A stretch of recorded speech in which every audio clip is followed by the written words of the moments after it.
Hello, this is Kathy Henry with Prudential California Realty in Santa Barbara, California. If you're struggling with a mortgage payment, this webinar was created for you. You have options. Don't panic. Don't give up. We can help you find a solution and get back on your feet. Welcome to Options for the Distressed Homeowner. So here's a brief overview of the topics we're going to discuss. We're going to start off by talking about the options that are available to you as a homeowner in distress. And then we're going to talk about the tips on what not to do or the things you can do as you're trying to sort things out. We'll briefly mention the federal programs such as HARP, HAMP, and HAFA, makinghomeaffordable.gov. This is all provided to you through the newly created Financial Stability Plan, and we'll tell you where you can get information on that. We're going to talk about the short sale option and how that may be of benefit to you. Foreclosure timelines, the consequences of foreclosure, and also about getting some professional advice. We highly recommend that you get the advice of tax legal counsel and also the advice of a real estate professional who specializes in this area. So let's look at what you can do to resolve your situation when you're having trouble with the mortgage payments. There are three general choices. You may want to try to stay in your property. You may want to sell and move on. And you may have to walk away. You should only consider walking away after you've explored all other options. There are serious consequences to walking away or foreclosure, and it should not be a decision that's taken lightly. Now, going back to your other options, if you would like to keep your property, now is better than ever to try. Fortunately, because of the economic climate, lenders are being more flexible in exploring ways to work with their borrowers. If you realistically believe that your struggle is only temporary and that with a little help you can become and stay current, it's worth exploring this option. You can start by evaluating your finances and budget. There's a free worksheet available through sbforeclosurehelp.com. When you figure out how much you can afford, call your lender. Explore the possibilities of a refinance, a loan modification, or a forbearance. Now, if you realize that you won't be able to continue making the payments, you may want to sell. Today, nearly a third of all sales are short sales, and this option might give you some relief. The effects of a short sale or a loan modification may be more positive than a foreclosure, so it's worth considering. Now, after exploring all options, you may come to the conclusion that walking away or foreclosure is your only option.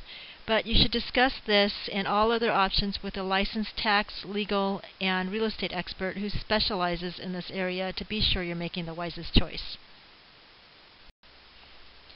So, as you're considering your options and hopefully thinking about how you can resolve your situation, we just thought we'd mention a few do's and don'ts.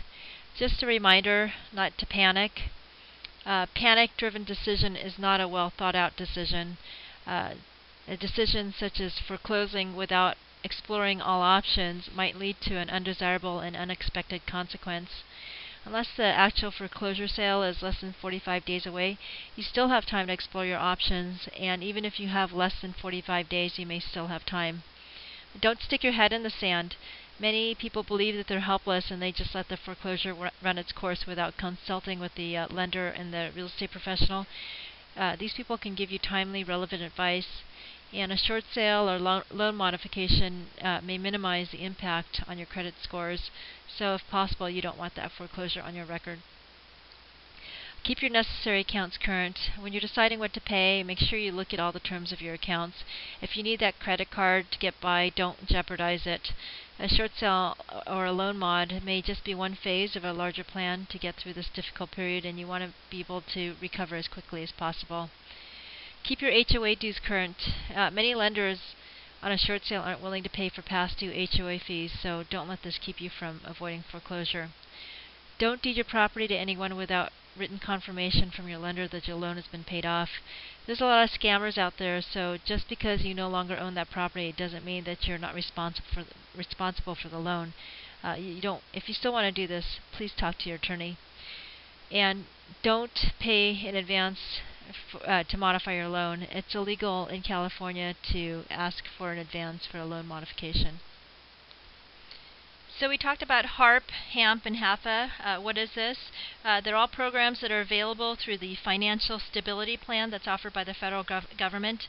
You can find the information on it at makinghomeaffordable.gov.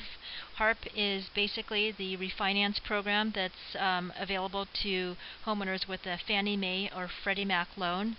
HAMP is the loan modification program that gives incentives to the banks to do the loan modification, and HAFA gives some guidelines to lenders on doing the short sale. There's also free counseling available. You can find all this information again at makinghomeaffordable.gov. So let's talk about foreclosure, since it's a thing that we're trying to avoid. Foreclosure is a process through which a property gets repossessed by a lender after the borrower has defaulted on his or her loan.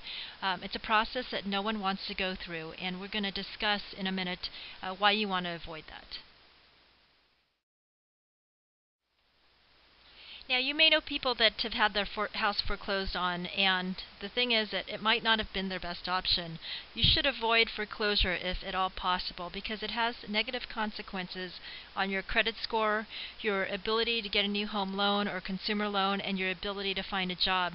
Lenders look pretty hard on somebody who has a foreclosure on their record, and you will have to wait a longer time period in order to get a new home loan. And employers have access to this information and may consider this when they're looking at their pool of candidates. And the banks don't want to do it either because it's costly for them. You know, one thing I forgot to mention about foreclosure is that it actually might be your only option, but make sure that it is after you've spoken to the professionals and looked at all options. But if it's not, you might want to consider a short sale. Like I said, the rule of thumb on a short sale is that it's going to have less of a negative impact on your credit and your ability to get another loan and find a job in the future. So this might be a good option for you. A short sale occurs when the proceeds of the sale actually fall short of the balance that you owe the bank. The lender needs to approve the sale, and they're agreeing to take less than that amount owed because of a financial hardship that you're going through. Now, a short sale isn't a typical real estate transaction, and as you can see, there's many factors in deciding which option is best for you. So I highly recommend that you seek the advice of professionals, tax and legal professionals, and also the advice of a real estate professional who specializes in this area. That person has the experience and the knowledge to help you postpone or stop the foreclosure, review your situation so you can figure out what option is best for you, and talk about the federal programs, and also work with the lender or loss mitigation to either come up with a plan or get your short sale approved and your property sold.